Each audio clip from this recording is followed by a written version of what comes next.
നിനക്കും unknown call വന്നോ? നീ ആ കോൾ എടുക്ക്.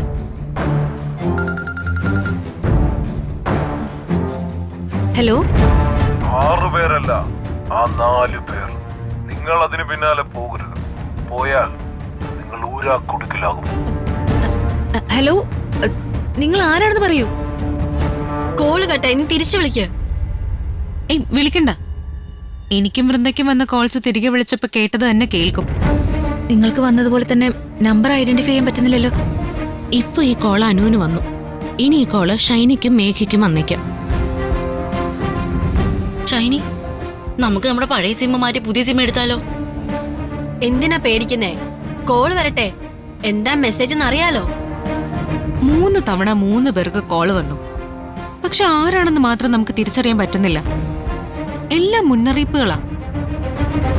നമ്മളെ അടുത്തറിയാവുന്ന ആരെയോ പോലെയാ സംസാരിക്കുന്നെ. വിളിക്കുന്ന ആളെ കണ്ടെത്താൻ എന്താ ഒരു വഴി? ഇങ്ങനൊരു കോള് നമ്മൾ കഴിഞ്ഞാ വന്നേക്കുന്നത് റീന മാമിനാ. അങ്ങനെയാണെങ്കിൽ ഈ കോളിന്റെ പിന്നിലെ രഹസ്യം കണ്ടുപിടിക്കാൻ ഒരു വഴിയുണ്ട്. എങ്ങനെ കണ്ടുപിടിക്കാനാ? പറയാം.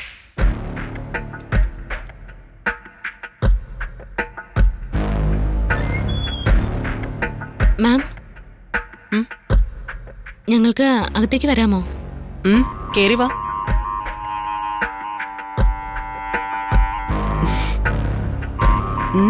എന്തോറ്റി? ഞങ്ങളൊരു കാര്യം അറിയാൻ വേണ്ടി വന്നതാ. എന്ത് കാര്യം അറിയേണ്ടത്? മാമിനെ ആരോ അൺനോൺ നമ്പറിൽ നിന്ന് വിളിച്ച് ഭീഷണിപ്പെടുത്തിന്ന് പറഞ്ഞില്ലേ?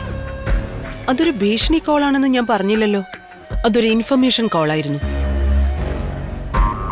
ഇപ്പൊ എന്താ നിങ്ങൾ അതിനെപ്പറ്റി ചോദിച്ചത്?